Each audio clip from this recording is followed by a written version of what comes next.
200 വർഷം മുമ്പ് മതപരമായ മൂല്യത്തോടെയും ചിന്തയോടെയും ഒരു മനുഷ്യൻ കടന്നു വരുന്നു. ഇതായിരിക്കുന്ന എല്ലാവരുടെയും പ്രപിതാമഹനായി നമ്മൾ ഗണിക്കുന്ന, നമ്മൾ ഏറ്റവും കൂടുതൽ ആദരിക്കുന്ന ഒരു മനുഷ്യൻ. അദ്ദേഹം വന്നതിന് ശേഷമുണ്ടായ ഈ ശൃംഖലയിലെ മക്കളും പേരമക്കളും ഒക്കെയാണ് ഈ ഇരിക്കുന്നത്.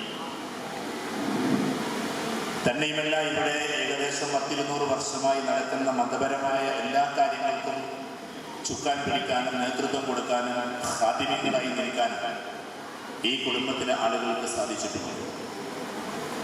കുടുംബം മൂല്യത്തോടു കൂടി നിൽക്കുമ്പോഴാണ് കുടുംബം ഉണ്ടാകുന്നത്. കുടുംബം എപ്പോഴും സ്നേഹത്തോടു കൂടി നിൽക്കുമ്പോഴാണ് കുടുംബം ഉണ്ടാകുന്നത്.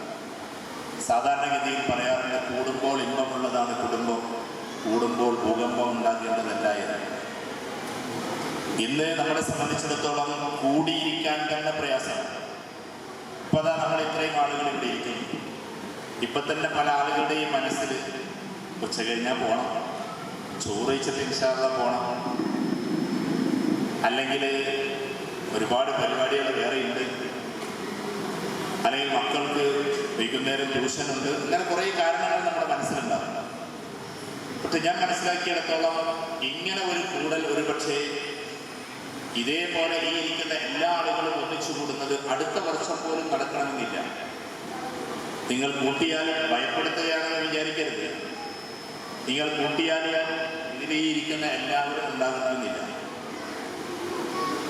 അപ്പം അതുകൊണ്ട് തന്നെ ഇതൊരു ബൃഹത്തായ സംഗമമായി നമ്മൾ മനസ്സിലാക്കണം. ആദ്യമായി ഏറ്റവും പ്രധാനപ്പെട്ട ഒരു കൂടിച്ചേരലാണെന്ന് മനസ്സിലാക്കുക. നമ്മുടെ പ്രതാപം പറയാനല്ല, പ്രതാപങ്ങൾ എല്ലാ കുടുംബത്തിനുണ്ട്. എല്ലാ കുടുംബത്തിനും അതിൻ്റെതായ മഹിതമായ പാരമ്പര്യമുണ്ട്. പക്ഷെ നമ്മൾ എന്തിനാ പിന്നെ ഈ കൂടിയത്? ഈ കൂടിയത് സത്യത്തിൽ നമ്മെ സംബന്ധിച്ചിടത്തോളം നമ്മുടെ മഹത്വം പറഞ്ഞ്, നമ്മുടെ പെരുമ പറഞ്ഞ് പിരിയാനില്ല. പകരം ഖിയാമത്ത് നാൾ വരെ വരാതിരിക്കുന്ന നമ്മുടെ ശൃംഖലയ്ക്ക് എന്തൊക്കെ നമുക്ക് ചെയ്തു കൊടുക്കാൻ പറ്റുമെന്നത് ഒന്ന്. നമ്മുടെ ഈ മൂല്യവത്തായ കുടുംബത്തിൻ്റെ അസ്തിത്വം നഷ്ടപ്പെടാതെ, അസ്ഥിവാരം നഷ്ടപ്പെടാതെ എങ്ങനെ ഇതിനെ മുന്നോട്ട് കൊണ്ടുപോകാം എന്നത് രണ്ട്. പിന്നെ സ്നേഹത്തോടു കൂടി കഴിയേണ്ടുന്ന കുടുംബം ഇന്ന് ഭിന്നമായി കൊണ്ടിരിക്കുന്ന ഈ കാലത്ത് വീണ്ടും സ്നേഹത്തിൻ്റെ തറവാട്ടുമുറ്റത്ത് എങ്ങനെ ഒരുമിച്ച് കൂടാം എന്നത് മൂന്ന്. ഇങ്ങനെ പോയി കഴിഞ്ഞാൽ ഒരുപാട് അപ്പുറത്തേക്ക് കാര്യങ്ങളുണ്ട്. ഇപ്പോൾ SSLCയും +2 ഒക്കെ കഴിഞ്ഞ് നിൽക്കുന്ന വിദ്യാർത്ഥികളുടെ രക്ഷിതാക്കളാണ് കൂടുതലും ഈ ഇരിക്കുന്നവരൊക്കെ. അപ്പം നമ്മുടെ വിദ്യാഭ്യാസ പ്രക്രിയയിൽ നിങ്ങളുടെ കുടുംബത്തിൽ ഡോക്ടേഴ്സും എഞ്ചിനീയേഴ്സും അതേപോലെ തന്നെ ഉലമാക്കളും, എല്ലാവരെയും ആദരിക്കേണ്ടത് ഉലമാക്കളെയാണ്. അപ്പം നിങ്ങളുടെ കുടുംബത്തിൽ തന്നെ 2 ഉദവിമാരെ കാണുമ്പോൾ എനിക്ക് വലിയ സന്തോഷമാണ്. ഞാൻ അവരുമായിട്ട് വലിയ ബന്ധം പുലർത്തുന്ന ആളാണ്.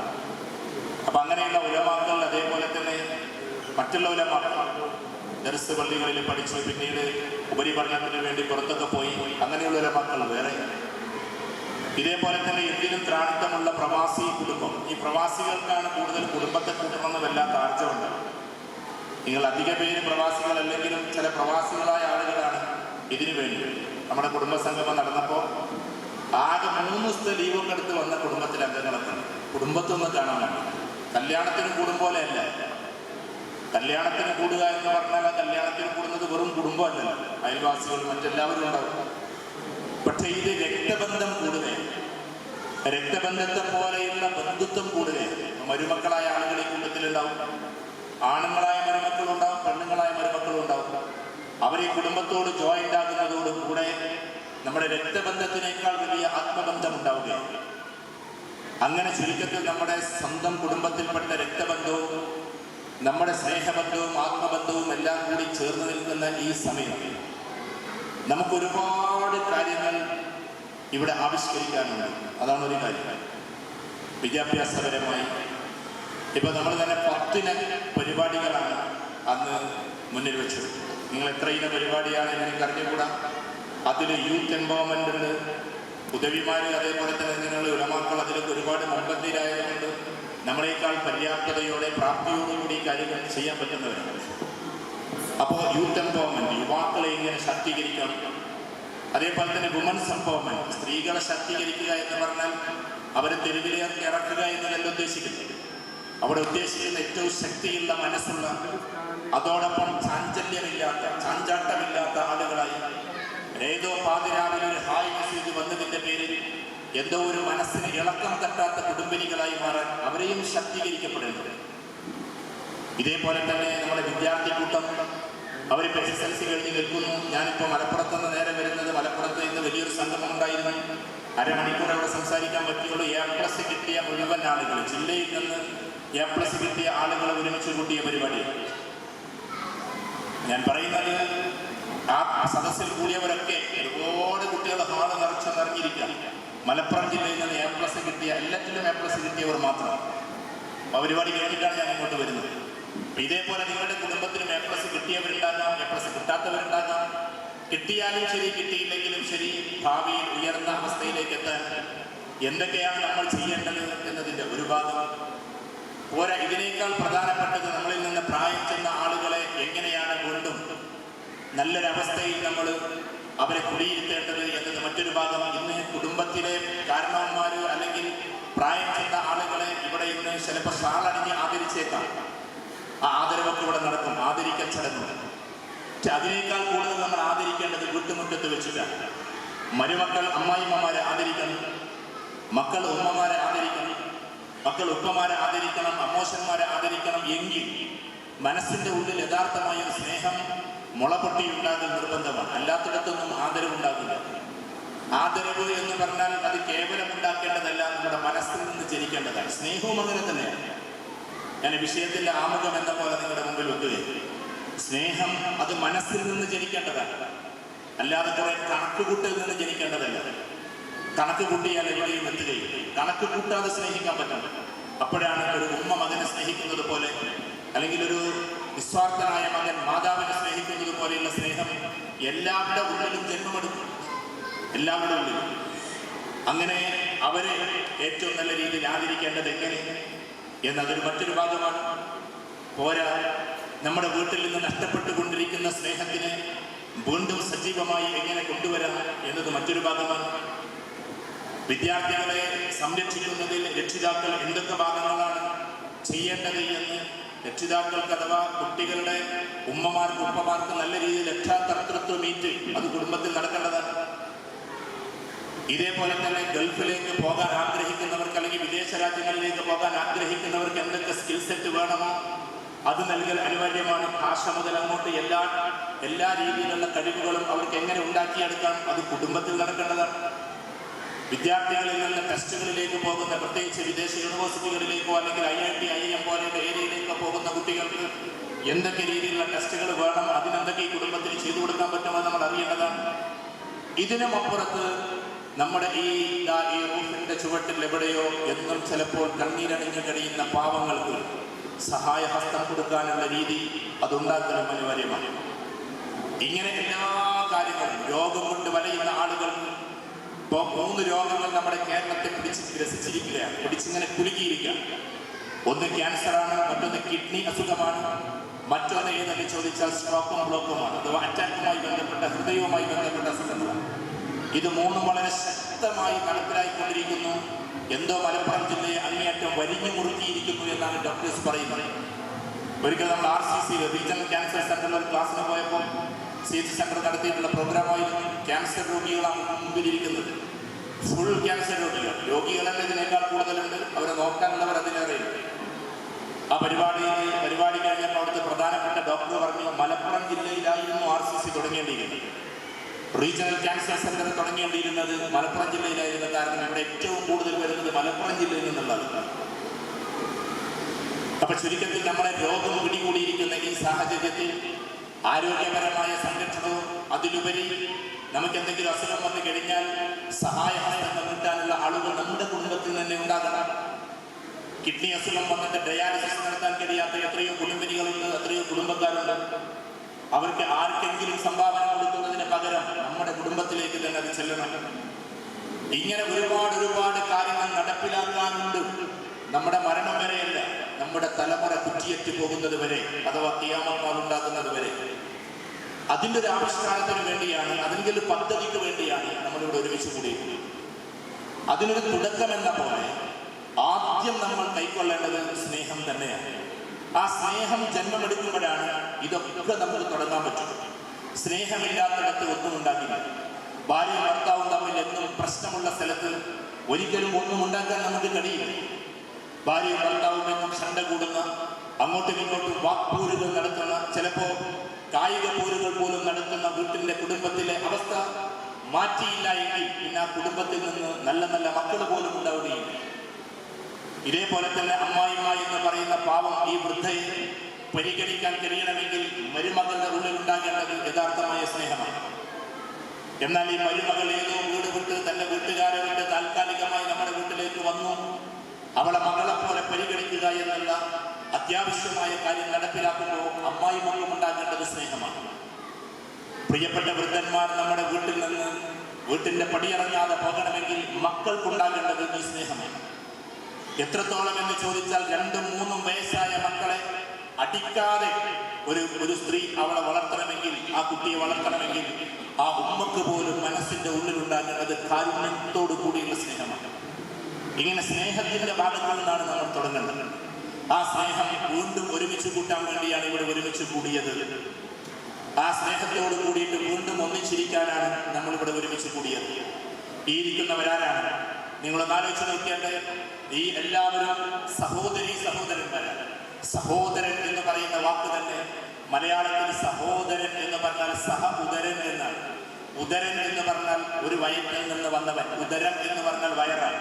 ഉദരൻ എന്ന് പറഞ്ഞാൽ വയറിൽ നിന്ന് വന്നവൻ എന്നാണ്. സഹ ഉദരൻ എന്നതാണ് ഒരു വയറ്റിൽ നിന്ന് വന്നവൻ, അതാണ് സഹോദരൻ. അങ്ങനെയാണ് ആ പദം ഉണ്ടായിട്ടുള്ളത്. അപ്പൊ സഹോദരൻ അല്ലെങ്കിൽ സഹോദരി എന്ന് പറഞ്ഞാൽ ഒരേ വയറ്റിൽ നിന്ന് ജന്മമെടുത്തവരെന്ന, ഒരേ വയറ്റിൽ നിന്ന് ജന്മമെടുത്തവർക്ക് എങ്ങനെയാണ് പരസ്പരം വക്കാളം അടിക്കാൻ കഴിയുക? ഒരേ വയറ്റിൽ നിന്ന് വന്നവർക്ക് എങ്ങനെയാണ് ഒരു സെന്റ് ഭൂമിക്ക് വേണ്ടി അല്ലെങ്കിൽ 1 ഇഞ്ച് ഭൂമിക്ക് വേണ്ടി അങ്ങോട്ടും ഇങ്ങോട്ടും കേസ് കൊടുക്കാൻ കഴിയുക? ഇങ്ങനെ പോയി ഇന്ന് കുടുംബത്തിന്റെ ഭദ്രത എത്രത്തോളം നഷ്ടപ്പെട്ടു എന്ന് ചോദിച്ചാൽ പറയുന്നതിൽ എനിക്ക് ലജ്ജയുണ്ട്, പക്ഷേ പറയാതിരിക്കാൻ നിവൃത്തിയില്ലാത്തത് കൊണ്ട് പറയുന്നു എന്ന് മാത്രം. പാതിരാവിൽ വന്നിട്ടുള്ള ഹായ് മെസ്സേജ് കണ്ട് അത് തിരിച്ചയച്ച് ഇങ്ങോട്ടും മെസ്സേജ് വന്ന് അവസാനം നമുക്ക് ഇറങ്ങിപ്പോകാമെന്ന് പറഞ്ഞ് അവളെ ചാക്കിലാക്കി, അവളെ വല്ലാത്തൊരവസ്ഥയിലേക്കാക്കി, അവസാനം മാതൃത്വം തന്നെ നഷ്ടപ്പെട്ടു പോകുന്ന, കരുണ തന്നെ കുറ്റിയെത്തി പോകുന്ന ഒരവസ്ഥയിലേക്ക് മാതാവിനെ ആക്കി മാറ്റി. മാതാവ് 2 പിഞ്ചു കുഞ്ഞുങ്ങളെ, ഒരു പെൺകുട്ടിയെയും ഒരു ആൺകുട്ടിയെയും കിണറ്റിലേക്ക് വലിച്ചെറിഞ്ഞ് പോരാ എറിഞ്ഞുകൊണ്ട് പോവുകയല്ല ചെയ്തത്. അവർ മരിച്ചു എന്ന് ഉറപ്പുവരുത്താൻ വേണ്ടി മരിക്കുന്നത് വരെ കാത്തു നിൽക്കുന്ന അവസ്ഥയിലേക്ക് നമ്മുടെ കുടുംബത്തിന്റെ സാഹചര്യം എത്തിപ്പോയെങ്കിൽ കോടതികളിൽ മുഴുവനും പെൺകുട്ടികൾ നിന്നുകൊണ്ട് എനിക്ക് ഈ തള്ളയുടെ കൂടെ പോകണ്ട, എനിക്ക് ഇവന്റെ കൂടെ പോയാൽ മതി എന്ന് ഹൈക്കോടതി പോലും സാക്ഷ്യം നിൽക്കുന്ന ഒരു കാലത്ത് നമ്മുടെ പ്രിയപ്പെട്ട ഉമ്മമാരും ഉപ്പമാരെയും ആചരിക്കണമെന്നും സ്നേഹിക്കണമെന്നും നമ്മൾ പറയുമ്പോൾ ആ സമയത്ത് പോലും സ്വന്തം മാതാവിന്റെ 52 സെന്റ് സ്ഥലം കൈക്കലാക്കി മാതാവിനെ പുറത്തേക്ക് തള്ളിയപ്പോ ആ മാതാവ് പോയിട്ട് ഒരു അഡ്വക്കറ്റിനോട് കാര്യം പറഞ്ഞപ്പോ അഡ്വക്കറ്റ് കേസ് ഫയൽ ചെയ്തപ്പോ കോടതിയുടെ മുറ്റത്ത് വെച്ചിട്ട് തലകറങ്ങി വീണപ്പോ, മോനെ എനിക്ക് നിന്റെ സ്വത്തൊന്നും വേണ്ട, എനിക്ക് എന്റെ സ്വത്തും വേണ്ട, അത് നീ തന്നെ എടുത്തോ എന്ന് മാതൃത്വത്തിന്റെ വല്ലാത്തൊരു സ്നേഹത്തിന്റെ ഭാഗത്തു നിന്ന് ഈ മാതാവ് പറഞ്ഞപ്പോ അന്ന് രാത്രി വീട്ടിലെത്തിയിട്ട് പിറ്റേന്ന് രാവിലെ ഇടപെടിയുടെ ദൂരത്തേക്ക് കൊണ്ടുപോയിട്ട് കഠാര കൊണ്ട് ആഞ്ഞു കുത്തിയത് ഈ മകനാണ് എങ്കിൽ ഈ പറഞ്ഞതെല്ലാം സംഭവിച്ചത് മലപ്പുറം ജില്ലയിലാണ്. ഈ പാലക്കാടിന്റെ ഈ പ്രദേശത്തിന്റെ തൊട്ടടുത്ത് നിൽക്കുന്ന ഈ മലപ്പുറം ജില്ല തുടങ്ങുന്നുവെങ്കിൽ ഈ ജില്ലയിലാണ് ഇതൊക്കെ നടക്കുന്നതെങ്കിൽ സ്നേഹം അസ്തമിച്ചു പോകുമ്പോൾ, മൂല്യം അസ്തമിച്ചു പോകുമ്പോൾ നമ്മുടെ മനസ്സിൽ നിന്നും ഇങ്ങനെയുള്ള എല്ലാ മൂല്യങ്ങളും എന്താകുന്നു, മെല്ലെ പടിയിറങ്ങി പോകുന്നു എന്ന് നമ്മൾ തിരിച്ചറിയണം. ഇവിടെ മാതാക്കളെ പോലും കഠാര കൊണ്ട് കുത്തി പരിക്കേൽപ്പിക്കുക മാത്രമല്ല, മരിക്കുന്നത് വരെ കുത്തുകയാണ്. ഒരു കുത്തല്ല, 6, 7, 10, 11 കുത്തുകുത്തിയിട്ട് മാനസിക രോഗിയല്ലാത്ത മകൻ, അയാൾക്കൊരിക്കലും മാനസിക രോഗമില്ല, വെറും സ്വത്തിന് വേണ്ടിയിട്ട് മാതാവിനെ പോലും ബലിയാടാക്കുന്ന, മാതാവിനെ പോലും കഠാര കൊണ്ട് കുത്തി വീഴ്ത്തുന്ന മക്കളുടെ കാലത്ത് സ്വന്തം ഇതുവരെ ജനിപ്പിച്ച് വളർത്തി അങ്ങനെ വലുതാക്കി കൊണ്ടുവന്നിട്ട് എന്താണ് ഇവരുടെ അവസ്ഥ എന്ന് പരിഭവത്തോടെ നോക്കിയും സ്നേഹത്തോടു കൂടി ചുംബനം നൽകുകയും ചെയ്ത മാതാവിനെ കോടതിയിൽ വെച്ചിട്ട് പോലും തിരസ്കരിച്ചുകൊണ്ട് ആരുടെയൊക്കെയോ കൂടെ ഒളിച്ചോടി പോകുന്ന ഈ സാഹചര്യത്തിൽ വിദ്യാഭ്യാസത്തിന്റെ പേരിൽ ജില്ല വിട്ടുകൊണ്ട് അല്ലെങ്കിൽ സ്റ്റേറ്റ് വിട്ടുകൊണ്ട് ഏതൊക്കെയോ സ്റ്റേറ്റിൽ പോയിട്ട് അവിടെ പെയിന്റ് ഗസ്റ്റുകളായി ആൺകുട്ടികളും പെൺകുട്ടികളും ഒന്നിച്ച് താമസിച്ചിട്ട് എല്ലാ മൂല്യം നഷ്ടപ്പെടുന്ന ഈ കാലത്ത് ഈ പ്രിയപ്പെട്ടവരെ നമ്മൾ ആലോചിക്കേണ്ടതുണ്ട്. എല്ലാ അർത്ഥത്തിലും മൂല്യത്തെ തിരിച്ചു പിടിക്കാൻ നമുക്ക് സാധിക്കേണ്ടതുണ്ട്. എല്ലാ അർത്ഥത്തിലും ആ മൂല്യത്തെ തിരിച്ചു പിടിക്കേണ്ടതുണ്ട്. ആ മൂല്യത്തെ തിരിച്ചു പിടിക്കാനും ആ സ്നേഹത്തെ വീണ്ടും തറവാട്ട് മുറ്റത്തിൽ ഒരുമിച്ച് കൂട്ടാനുമാണ് ഇവിടെ ഇങ്ങനെ പാലത്തിങ്ങൽ ഫാമിലി അസോസിയേഷൻ എന്ന പേരിൽ ഈ പാലത്തിങ്ങൽ കുടുംബത്തിലെ അംഗങ്ങളെ ഒരുമിച്ച് കൂട്ടിയിട്ടുള്ളത്. ഇത് കേവലം ഒരു കൂട്ടമായി കാണരുത്. നമുക്ക് സങ്കടം തോന്നാറുണ്ട്. ചിലപ്പോൾ കുടുംബ സംഗമത്തിന് വേണ്ടി നമ്മുടെ യുവാക്കൾ പോയി ശ്രമിക്കുമ്പോൾ നിങ്ങളൊന്നും പറഞ്ഞാൽ ഞങ്ങൾ വരില്ല എന്ന് പറഞ്ഞ് വീട്ടിലിരിക്കുന്ന കുടുംബത്തിലെ അംഗങ്ങളെ നമ്മൾ കാണാറുണ്ട്. മുതിർന്ന ആളുകൾ തന്നെ ചെന്നാലേ അവർ കടന്നു വരൂ എന്നുള്ള അവസ്ഥയിലേക്ക് വാശിപൂർവ്വം ഇരിക്കുന്ന കുറെ ആളുകൾ നമ്മളും കണ്ടിട്ടുണ്ട്. അതിൽ നിന്നെല്ലാം മാറ്റം വരുത്തിയിട്ട് ഒരു ചെറിയ കുട്ടി വിളിച്ചാൽ പോലും ആകെ ഞങ്ങളൊരു പരിപാടി നടത്തിയിരുന്ന കൊച്ചു കുട്ടികളെ എല്ലാ വീട്ടിലേക്കും അയക്കുക. വെക്കേഷൻ ആയിരുന്നത് കൊണ്ട് അതിന്റെ തുടക്കത്തിൽ മിഠായി ഇങ്ങനെ നമ്മുടെ ഫാമിലിയുടെ ഒരു കാർഡടിച്ചിട്ട് ആ മിഠായി വിതരണത്തിന് വേണ്ടി ആ വീട്ടിലെല്ലാം കൊണ്ടുപോയി കൊടുത്തപ്പോ ചില ആളുകൾ പറയുകയുണ്ടായി, കൊച്ചു കുട്ടികൾ പോലും വിളിച്ചപ്പോൾ ഞങ്ങളുടെ മനസ്സിളകിപ്പോയി എന്ന്. ചുരുക്കത്തിൽ ഒരു കൊച്ചു കുട്ടിയുടെ വിളിയാണ് നമുക്കുണ്ടായതെങ്കിൽ പോലും കുടുംബം കൂടുന്നിടത്ത് ഒന്നിച്ചുകൂടാൻ നമുക്ക് പറ്റണം. എന്തിനാണ് നമ്മൾ കൂടിയത്? നമ്മുടെ മഹത്വം പറയാനല്ല. ഞാൻ തുടക്കത്തിലേക്ക് തന്നെ തിരിച്ചു പോകട്ടെ. ഇവിടെ ഉലമാക്കൾ ധാരാളം സംസാരിച്ചിട്ടുണ്ടാകും. അവർ പറഞ്ഞൊരു ആയത്ത് നിങ്ങൾ കേട്ടിട്ടുണ്ടാകും. സൂറത്തുൽ ഹുജറാത്തിലെ ഒരു ആയത്താണ് ആപ്തവാക്യമായി കുടുംബത്തിനോട് നമുക്ക് പറയാനുള്ളത്. സൂറത്തുൽ ഹുജറാത്ത് എന്ന് പറയുന്ന സൂറത്തിൽ അള്ളാഹു പറയുന്ന ഒരു വാക്കുണ്ട്. എന്ന് വെച്ചാൽ നിങ്ങളെ ഒരേ മാതാവിൽ നിന്നും പിതാവിൽ നിന്നുമാണ് ഞാൻ സൃഷ്ടിച്ചിട്ടുള്ളത്. പിന്നെ നിങ്ങളെ ഞാൻ നിങ്ങളെ ഗോത്രങ്ങളും അതേപോലെ തന്നെ ഗോത്രം എന്ന് പറഞ്ഞ കബീലയാണ്. പിന്നെ നിങ്ങളുടെ കുടുംബത്തിന്റെ സംവിധാനങ്ങളും അഥവാ ഓരോ വിഭാഗങ്ങളും ആക്കി മാറ്റിയത് എന്തിനു വേണ്ടി എന്ന് ചോദിച്ചാൽ നിങ്ങളെ തിരിച്ചറിയാൻ വേണ്ടി മാത്രമാണ്. അല്ലാതെ മറ്റൊന്നിനും വേണ്ടി ഞാൻ അങ്ങനെ ആക്കിയിട്ടില്ല. നിങ്ങളെ തിരിച്ചറിയാനാണ് അങ്ങനെ ആക്കിയിട്ടുള്ളത്. ഇന്ന അക്രമക്കും ഇൻദല്ലാഹി അത്ഖാക്കും, തീർച്ചയായും നിങ്ങളിൽ നിന്ന് ഏറ്റവും മഹത്വമുള്ളവരാണെന്ന് ചോദിച്ചാൽ തറവാട് കൊണ്ട് മഹത്വമായവരല്ല, പ്രമാദം കൊണ്ട് മഹത്വമായവരല്ല, പ്രതാപം കൊണ്ടും പ്രമാദം കൊണ്ടുമല്ലാതെ സാമ്പത്തികത കൊണ്ട് ഉയർന്നു പോയവരല്ല, ഏതെങ്കിലും രീതിയിലുള്ള ആഠ്യത്വം കൊണ്ട് നടക്കുന്നവരല്ല, ഏതെങ്കിലും രീതിയിൽ ഭരണത്തിൽ കയറിയവരല്ല. അല്ലാഹു വിശുദ്ധ ഖുർആനിൽ പറയുന്നത് ഇന്ന അക്രമക്കും ഇൻദല്ലാഹി അത്ഖാക്കും, നിങ്ങളിൽ തഖ്വ അനുസരിച്ച് ജീവിക്കുന്ന, സൂക്ഷ്മതയോട് കൂടി ജീവിക്കുന്നവരാണ് എന്റെ അടുക്കൽ ഏറ്റവും ബഹുമാന്യരെന്ന് അല്ലാഹു വിശുദ്ധ ഖുർആനിലെ സൂറത്തുൽ ഹുജറാത്തിൽ നമ്മളോട് പറയുന്നുണ്ടെങ്കിൽ ഈ പ്രിയപ്പെട്ടവരെ നമ്മൾ ആലോചിക്കേണ്ടത് ആ ഒരു തഖ്വയിലേക്ക്, ആ ഒരു ഇസ്ലാമിക രീതിയിലുള്ള ചിന്താഗതിയിലേക്കാണ് നമ്മൾ എത്തേണ്ടത്. ഇതൊക്കെ പറയുമ്പോൾ ചിലപ്പോൾ യുവാക്കളായ യുവതികളായ നമ്മളെപ്പോലെ ചിന്തിക്കുന്ന ആളുകൾക്ക് ഒരു പക്ഷേ തോന്നിയേക്കാം, ഒരു നെഗറ്റീവ് ചിന്ത ഉണ്ടായേക്കാം.